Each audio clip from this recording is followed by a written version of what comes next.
Welcome to Momji. My mama says bad words. Thanks for listening. See you next time. Hey, I did it. Good job.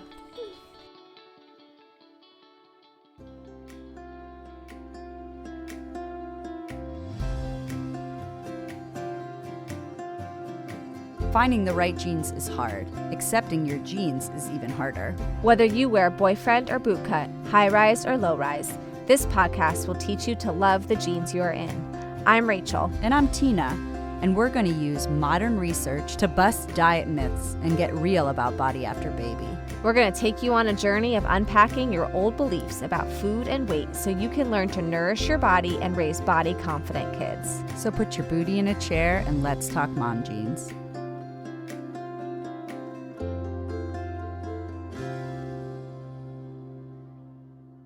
Welcome to Season 4 of Mom Jeans. This season is called the Bite-Size Education Series, where we give you quick bits of science and psychoeducation to help you in your journey towards body respect. This season, we will be answering your listener questions and interviewing amazing experts to expand your knowledge. So get ready for easily digestible, pun intended, pieces of education in podcast form. You are tuning in to part 2 of this week's episode series on postpartum depression. In part 1, we discussed the many signs and symptoms of postpartum depression and anxiety and even shared a little bit of our own story. So go check that out. And today we are welcoming guest speaker Stephanie Asher. You may know her from Instagram at Self Love Legacy, who will be sharing her story and also giving some amazing tips, tricks, and resources to you listeners.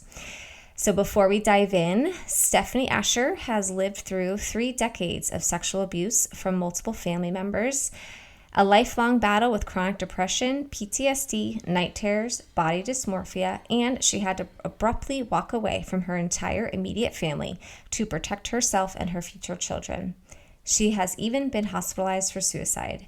She's now on a mission to share her story and let others know that there is healing and thriving after trauma. We're super excited to share this episode with you all, so let's get to it. All right, today we are welcoming Stephanie Asher. Thank you so much for joining us today. Thank you so very much for having me. I'm super excited to be here with you guys. So if you could just start us off with one of the intro questions of who are you and what makes you passionate about helping parents learn more about this topic? Yes. So my name is Stephanie Asher. That's not my given name. I changed it after multiple decades of sexual abuse from family members. I was raped in high school, body dysmorphia, chronic depression since the time I was probably early middle school, and night terrors, all the things that come with it. And when I got to the other side of healing, I realized, oh my gosh, this is actually feasible. How can I share this with others? How can I help others get to the place where they realize there is life after trauma? So that's my mission. And I'm just so excited to help and share and just let everybody know that they're not alone. Thanks for the vulnerability. I'm like, Right my off body. the bat, we love it. I just felt all that. Yeah, I'm like, ooh, goodness. Yes, thank you. Thanks for being here, and thanks for Yes, of course. spreading the love to our listeners. I feel like this is such a important topic to dive into. I feel like I'm going to try not to cry in this episode, but I might, because for me personally, it's like I am pregnant, and my first pregnancy, I feel like I went through postpartum depression or anxiety and didn't have the resources to, or just the knowledge of what that was like. And so I'm really excited to kind of dive into this deeper and really to just spread that awareness to listeners out there. So thank you. Yeah, and I might cry also, because even just at the listener question, I got like teary-eyed, and I was like, oh, I feel it in my soul. So It's an important topic for sure that needs to be addressed. And it could be emotional. Yeah. Emotions are okay. They sure are. Well, obviously, support for yourself, support from others, learning what self-care and self-love even looks like is absolutely necessary to heal through this parenting journey, especially if there's postpartum depression or anxiety, or just just having children. We all need so much self-care in order to stay mentally healthy. So I'm curious kind of where you want to start as far as sharing what you've learned, or how can a parent spot if they're experiencing some postpartum depression versus just being tired or burnt out? What does self-love look like? What can you share with our listeners, kind of just your process and what you feel like they might need to learn?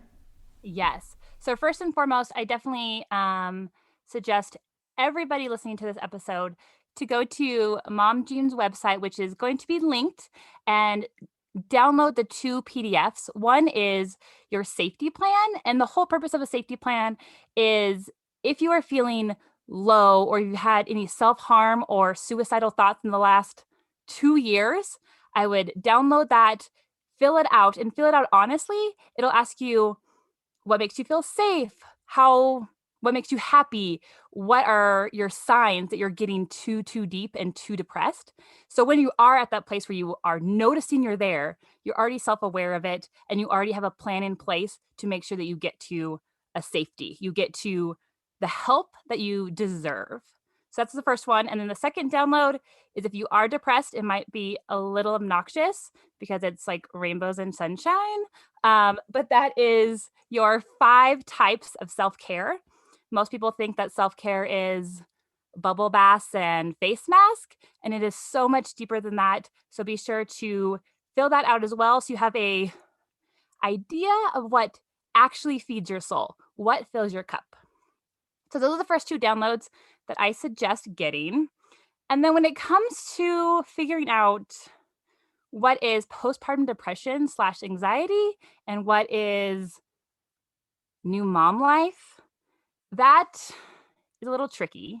You also can feel this stuff when you're pregnant, and that's not talked about. So if you are feeling low emotions, low energy, a disconnect, that's normal. I wanted to give you permission and acceptance that you're not alone in that. That is totally part of it sometimes as well. So if you are experiencing that, you're not alone. There are ways to go about it.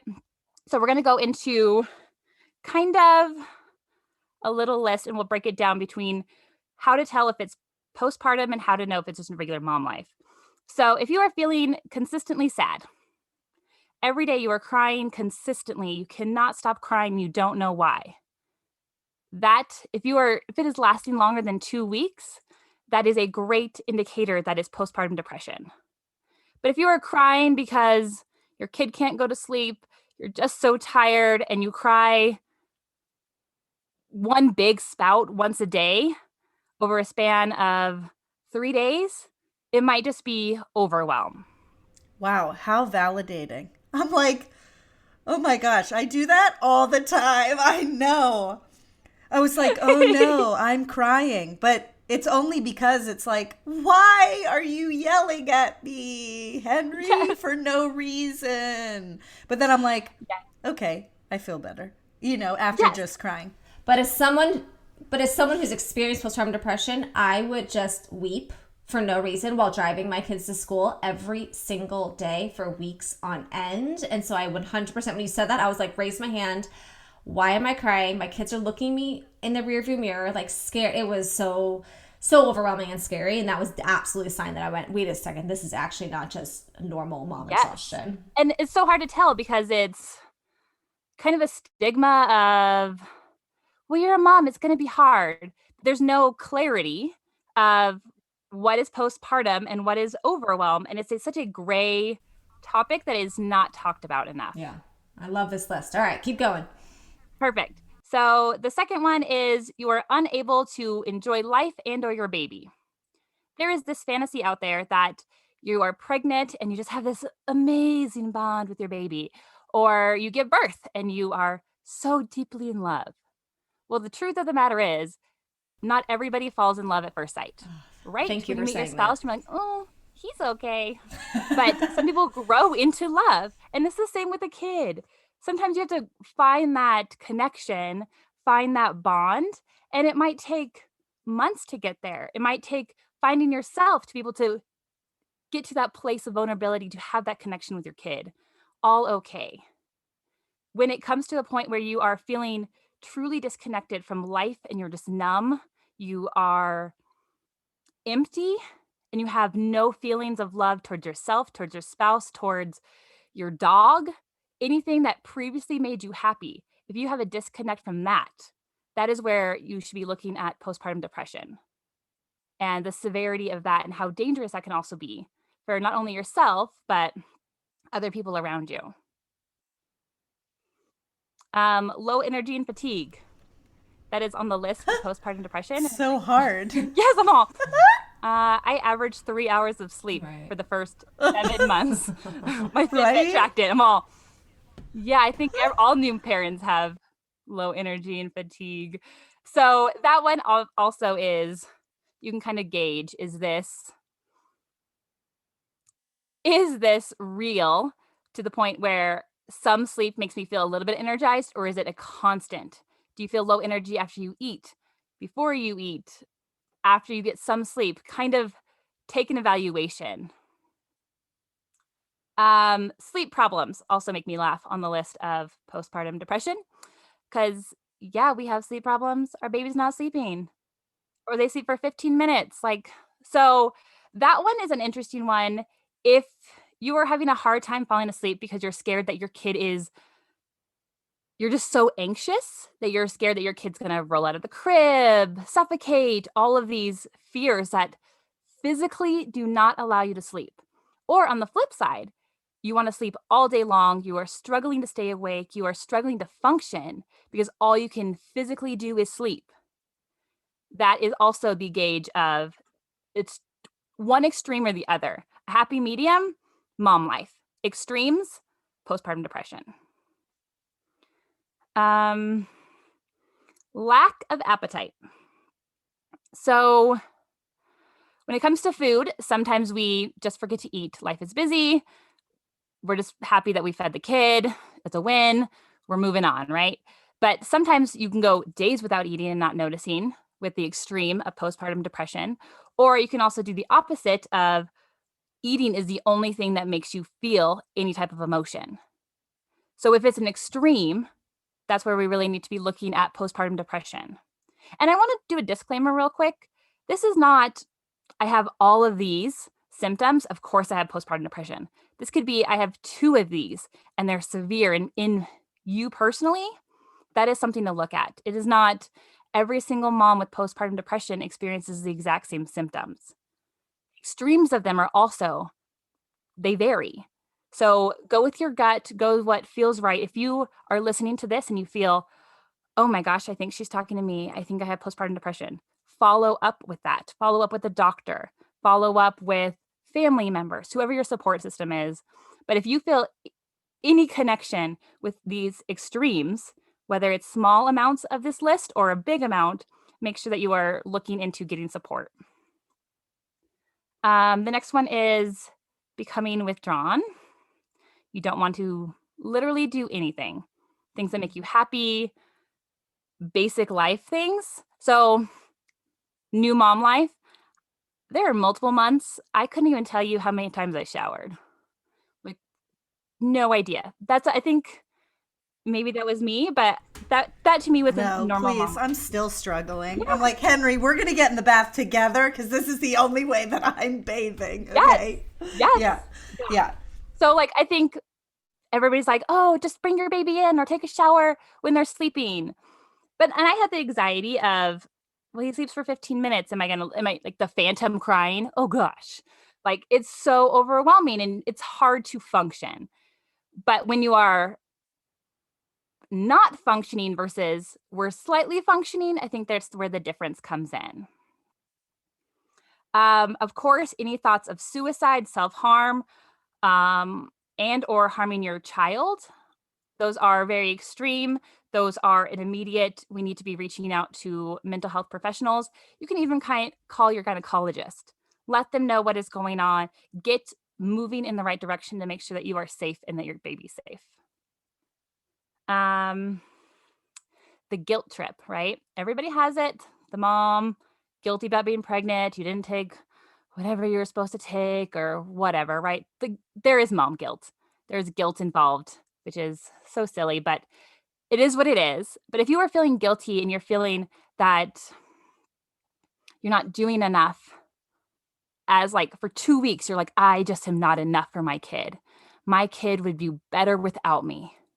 If those feelings are hitting your soul, that is postpartum depression, and that is something serious that needs to be addressed. You deserve that support and that validation to know that you're not alone, that it is not you, you are not broken. It is just a chemical imbalance that can totally be fixed.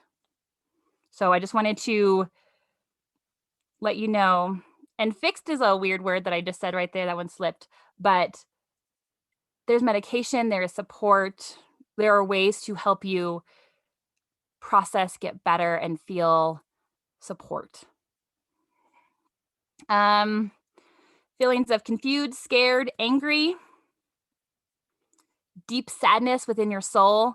If any of those are registering on your radar as extremes, be sure to keep an eye on those. And if you cannot concentrate, can't focus, can't remember, obviously, mom life. If you are leaving your coffee in the microwave 6 times a day, and that's your only symptom, I think you're okay. I think that's just normal mom life. But if you are physically not functioning within your day because you cannot remember the next step, you cannot concentrate on what you are doing for periods of time, for short periods of time over the long period of time. So if you're struggling with, I walk into the next room and what am I doing? What am I doing? What am I doing? And you do that all day long, check that out. Look into postpartum depression, ask for help. So that kind of concludes my list. And my number one advice is if you are feeling that you are on the postpartum spectrum, ask for help. Therapy is a godsend. Therapy is one of my absolute favorite things. That's my number one hobby in life, is I just love therapy so much. And there's also medication. There is nothing wrong with taking medication. There's nothing wrong with accepting the help. And at the end of the day, your kid, your family, your spouse, your friends, they don't care if you are taking medication. They just care that you're okay. They are okay that they just want to know that you're happy. They want to make sure that you are around. So if that means medication, heck yes. Get on some medication, live your life a little bit, and take that control back and know that you are worthy of feeling love and feeling that you're existing in your life and that you matter in your life. I love that you're kind of trying to break that stigma. And as a therapist, I sought out therapy and medication in order to help me get through my severe postpartum. So I 100% am on board with getting as many resources as possible and as much support as possible. So yeah, like as a person who's not a therapist, but in the field, I felt like going into my last pregnancy and birth, I was well prepared. Like I felt that way. I felt like I had a solid support system. I set up the postpartum time period to have lots and lots and lots of help. But what I didn't recognize is that help actually was overwhelming because like we literally had visitors in our house for probably a year straight. And I didn't realize that it was happening, that the postpartum, I don't know if it was depression or anxiety, it came out as anger for me. I was a very angry person. I was scared to leave the house. I did not like my child, like in the beginning. I didn't think he liked me, and I didn't realize what was happening. And the vibe was everyone just felt like Tina's being really mean. And still to this day, it's something that is still brought up, which is, it feels rather shaming because I'm still trying to like work through that. And I feel like I've tried to heal that. And like, I didn't realize it was happening, but I felt like at the time it's like, okay, I'm utilizing friends, I'm utilizing family. I went to a like mommy and me support group and it just didn't feel like it was helping. And that, all of that is privilege, right? And so I guess I'm wondering what support you would recommend, maybe for those that have tried those things and it hasn't worked, or just don't have access to that. Maybe, yeah, therapy is expensive. Support groups, they might not be able to go. What if they're a single parent and they're back to work and they can't afford to take time off, or there isn't a group that's available, or they can't afford a babysitter? Like, to me, there's all these barriers. What do you suggest as far as like feasible resources? Yes. So I'm also a single mom. I was a single mom since I was pregnant. So I understand the lack of support. So my number one resource that I used postpartum was I found a gym. And you're probably like, hell no, I'm about to go to the gym. But stick with me. I found a gym that took a 6-week-old. And in my gym bag, I packed a blanket and a pillow. And I went when there was no yoga class. I snuck into the yoga room, checked my kid in, snuck into the yoga room, and took a nap for 2 hours, or cried in the corner for 2 hours. Yes. I'm like, I just needed time to me. And like, there's something about like my kid's sleeping and I'm in a different room crying that feels very different versus I know he's being taken care of. I can just be me at the moment. And for anger, I've talked to a lot of my followers about this, is there's a lot of anger that comes up with being a mother and the postpartum, and the anger is not talked about. And for them, the number one thing I would say is go in your car and scream. Let it out. The more you hold in that anger, the more it's sitting inside you.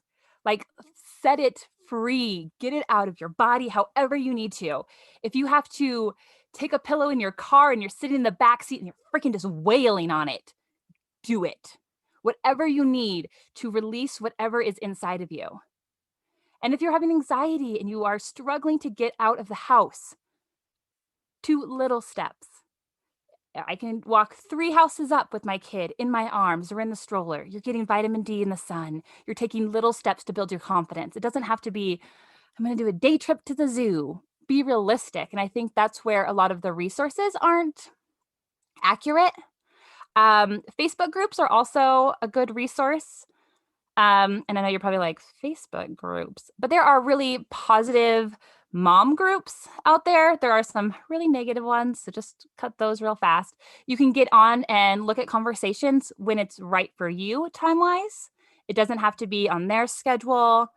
If you're a single parent and you're missing girls' night every time, have your girlfriends come over to your house. It doesn't have to, like, you can say, I can't afford a babysitter. That's not feasible for me. But you guys all have one, bring it on down. Or my favorite resource, which I struggle to use, I need help. Those words. If that is calling a friend and saying, I need help, I need someone to tell me it is okay. I need help with the dishes. I need help to know how bad I smell. Whatever it is that you need, right? Because sometimes you get like so stinky you don't even smell it anymore. Like, whatever it is for you, some people need the honest truth. Some people need sugarcoating. Whatever it is, ask for that help. Physical help, emotional support. And if you go through the checklist of the 5 types of self-care, there are physical, emotional, spiritual work, which does play a part in this one, and psychological. So for me personally, my biggest resource is learning. Learning fills my cup. So I was Googling how to teach my kids sign language, how to shower with a newborn, whatever I could do to learn that was filling my cup. It was taking the focus off of what I'm struggling with, and I could actively put into something else. But I knew that before I went into being a mom. So I already had that plan kind of in place, if that makes sense. Meditation is also free. If you pray or you're a meditator, if that is a minute, like a self-guided YouTube meditation, take it. Just sit and just try to relax your body. give yourself permission to take that mental and physical break. And it's hard as a mom. It's hard. Yeah. I think the vibe that I'm getting from all this is like, look, parenthood is really just hard. Like, especially I'm coming from the angle of like my husband travels for a living and works in the film industry and is even in town right now, and I haven't seen him for 5 days, right? It's like he's working in town, but I don't know he's here, right? So he's not actually helpful. So really, I'm like a single parent, which I signed up for that, quote unquote. But I think it's like, it's okay to be tired. It's okay to be frustrated. Like, parenting is really hard. It doesn't mean that we can't have feelings about it. We can't struggle. But I think it's really like, if you're just unsure or you feel like you're losing yourself, it doesn't hurt to just talk to someone. And we could call a friend. We could call I like the gynecologist. I don't know why I didn't think about that, but it's like, hey, yeah, we could just call our gynecologist, right? And see if this is just being tired or if this is really entering into a space where we need more help. Yes, and you've already been super vulnerable with them. They birthed your Yeah, baby, right? saw your vagina. Hello? So at this Yep. point, Mm-hmm. they can give you support, and they're just a phone call away. Yeah. And also kind of silly, but sometimes just knowing that you're not alone and following people on social media that you connect with is also helpful. Just be like, oh, I'm really not alone. Exactly what she is saying is speaking to me. And deleting social media, depending on what you need. Because if you're going down that rabbit hole, just delete it. Not worth it. I think one of the things that you're saying when you're listing some of these they're very introspective acts of self-care, whether it's journaling or meditating or things like that. And I think a piece of that is it's not necessarily always the external help, it's also the internal dialogue and the internal little pep that you can give yourself that I've got this or I'm going to be okay. So I'm wondering if there's any internal dialogue or internal like reframing, cognitive reframing, we would call it in the therapy space, that you have found is supportive for yourself or even just for what you've heard from your followers. Yeah. My number one mantra that I say daily is do what you can do, and that's enough. Some days you shower, some days you don't. Some days your kid doesn't shower. It's fine. Some days eat off the floor. It's fine. Most days eat off the floor. It's fine. Like, it is okay. Whatever you get done that day, you're kicking butt. You're good. It's knowing what fills your cup and putting that energy into there. If you have to shut your brain off and just binge watch a TV series, hell yeah, get it, girl. Whatever you need, it's okay. It's not a one size fits all, like we said, and support is individualized, and you know yourself better than anybody does. And you know yourself before you had kids. What filled your cup then? When you didn't have any time, you were fully exhausted. Before kids, what made you feel better? Kicking it old school and just going pre-kids is an amazing insight as well. And sometimes it's just sitting in silence and saying, I love silence. It's so nice. And even if that means your kids are sleeping in the house and you're sitting in the car, listening to nothing, whatever it is for you. So, and I do know that a lot of my followers, they have let me know that they didn't realize that self-love meant it was going to be hard and that it was not going to be linear and there was going to be more ups and downs and low lows. But at the end of the day, it is worth it because you're having this physical, emotional fight for yourself. And that is also normal. I think everybody thinks that, oh, I got to self-love. I'm here. It's awesome. And it's not like that. So just know that you are worthy, you are loved, your feelings are validated. And it's okay to ask for help. It's okay to get on medication. It's okay to scream in your car. It's okay to have your kids watch you cry on the way to school. It's okay. It's teaching our kids that emotions are healthy and emotions are our body's way of letting us know what we need. Perfect. That's okay. Thank you so much for your wisdom. This has been fabulous. Thank you. Yes, of course. Thank you guys so much for having me. And I'm excited for everybody to be able to get a little insight on who they are and what their self-care is and needs. And feel free to share any of the downloads with anybody in your life who may need them as well. Can you tell our listeners where to find you? Yes, I am on Instagram at selflovelegacy, and my website is selflovelegacy.com. Thank you, Stephanie. Thank you for your time. Thank you guys so much. Have a wonderful day. That's a wrap on this episode of the Bite Size Education Series, and we hope this new information provides you with a more critical lens when you hear mainstream diet culture messaging. You can connect with us on social media, on Instagram at MomJeansThePodcast, and feel free to email your own listener questions to momjeanstthepodcast@gmail.com. If you loved the episode, please leave us a rating and review on iTunes and recommend the episode to a friend. Sending you the inner strength to accept your genes with a G and wear the jeans with a J. Bye. This episode of Mom Jeans was produced and edited by Rachel Coleman and Tina LeBoy. Just a reminder, this episode is not a substitute for therapeutic counsel or nutrition advice. Thank you to Jerry DePizzo for the music production. You can find episode information and show notes at www.momjeansthepodcast.com. Follow us on Instagram at MomJeansThePodcast and join the Mom Jeans the Podcast Facebook group to find a community of mamas learning to love their bodies and discussing the episodes. Thank you. Thanks for listening to Mom Jeans. See you next time.